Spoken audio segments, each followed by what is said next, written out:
ஆக மொத்தம் ஜெயிச்சது யாரு? Team India.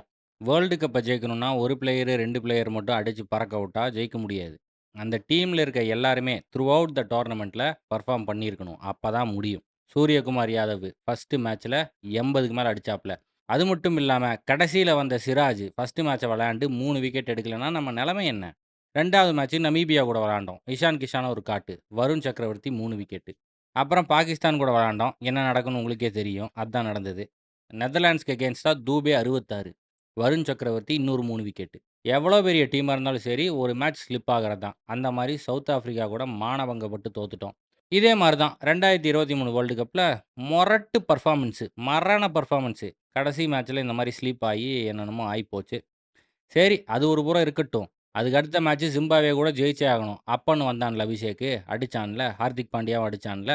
அதுக்கப்புறம் பால வாங்கி ஆர்ஷ்தீப் சிங் 3 விக்கெட். வெஸ்ட் இண்டீஸ் கூட விளையாண்டோம், இங்கிலாந்து கூட விளையாண்டோம், நியூசிலாந்து கூடயும் விளையாண்டோம்.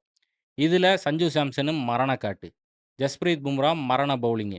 அதனால இவங்க 2 பேத்த மட்டும் தான் பெருமையா பேசுறீங்க. அப்படிலாம் ஒண்ணும் கிடையாது. என்டையர் டீம்ல இருக்கிற எல்லாருமே தான் நல்லா பெர்ஃபார்ம் பண்ணாங்க. Akshar Patel what a underrated player. இங்கிலாந்துக்கு அகெயின்ஸ்டா தலைவன் 2 தரமான கேட்ச புடிக்கலன்னா நிலைமை என்ன ஆயிருக்கிறது? So shout out to Akshar Patel as well. World கப்ல நடந்த எல்லா மேட்சையும் எடுத்து பார்த்தோம்னா, ஒவ்வொரு மேட்ச்லயும் ஒவ்வொருத்தங்க நல்லா பெர்ஃபார்ம் பண்ணி இந்தியாவ ஜெயிக்க வச்சிருக்காங்க.